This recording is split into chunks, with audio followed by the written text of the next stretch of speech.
There are a ton of Disney top 10 lists, but one I can't seem to find are rankings of people's favorite scenes in Disney rides. Which seems kinda odd to me because we all have those images in our head when we think about our next trip.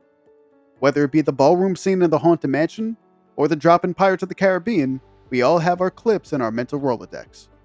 So this is pretty much self explanatory, so let's head into the number 10 entry on our list.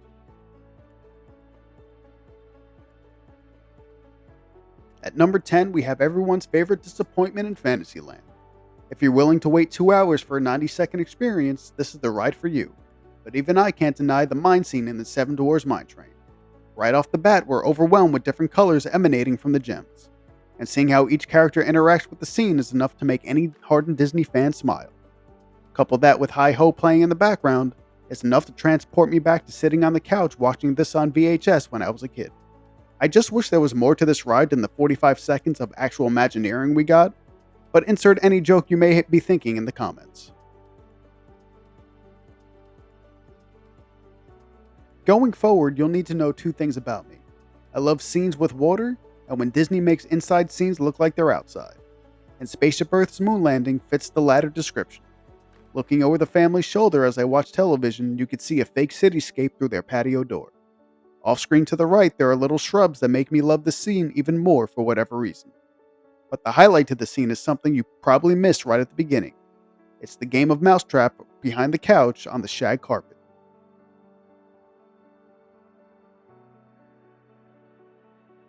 I try to be as unbiased as possible, and even though I'm not a fan of this ride, Figments Open Upside Down House is a hidden gem in the dirt sandwich that is the modern day journey into imagination. There are some Easter eggs to the original ride, such as the paintings in the living room and the Figment animations on the TV he's watching. But the highlight comes from the bathroom. The toilet seat is upside down, and Figment somehow manages to keep the toilet seat down as well. He's truly a better man than all of us. And yes, that's the third time I made this joke, and I won't be stopped until someone calls me out on it.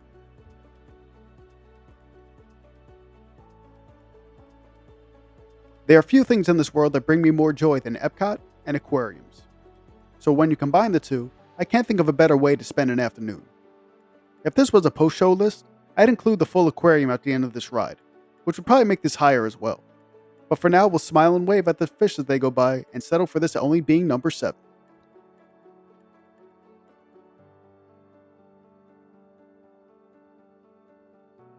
There are several scenes that come to mind when I think about the many adventures of Winnie the Pooh, but none feel the same as the rainstorm at the end of this ride.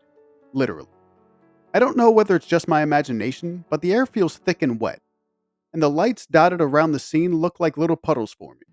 People have strong feelings about this attraction one way or another, but this scene alone makes it a must ride for any of my trips.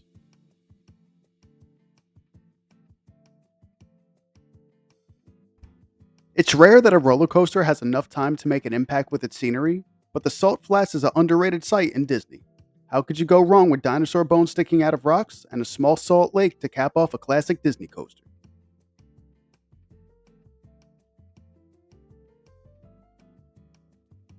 This is a 2 for 1 as we have a Disney ride Inception. It's unique to see a ride literally go into another one, and that's what we have here with the People Mover and Space Mountain. When Space Mountain isn't operational, you get a view like what we have here, seeing the inner workings of a Disney classic that takes place in the dark, all lit up.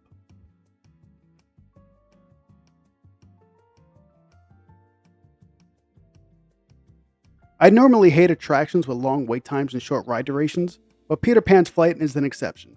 To have each scene play out below you is such a great detail to this ride, and no scene does a better job of making you feel like you're thousands of feet in the air, like the forced perspective and tiny models used to create a bustling London.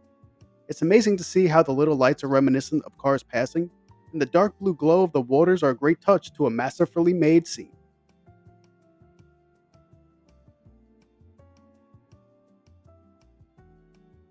A ride that no one talks about is the Grand Fiesta Tour. I get that it's not the most exciting ride in the world, or has the most popular Disney mascot, but no other pavilion blends dining, shopping, and attractions such as Mexico in the World Showcase. It's always amazing to me getting on the boat for this ride and seeing how the little lanterns dot the coastline. It adds so much to the land as a whole as the interior is painted to look like it's taking place at dusk. So whether you're riding or eating, there's few other sights better than the Three Caballeros.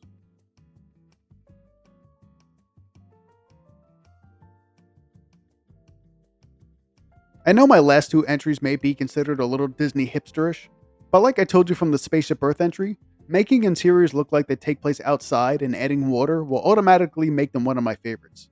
And Living with the Land does both of those in its opening scene. From the sounds of waterfalls and rainstorms, for anyone who listens to sound effects when they fall asleep will love the sounds that greet us when we enter the rainforest. As you go deeper in, you'll see larger waterfalls with animatronic animals that just kick this into a whole nother level for me. It's a better jungle cruise without the annoying skippers yelling in your ear for 10 minutes. This ride is just so relaxing and one of my favorites. And that's all thanks in large part due to the beginning of this ride.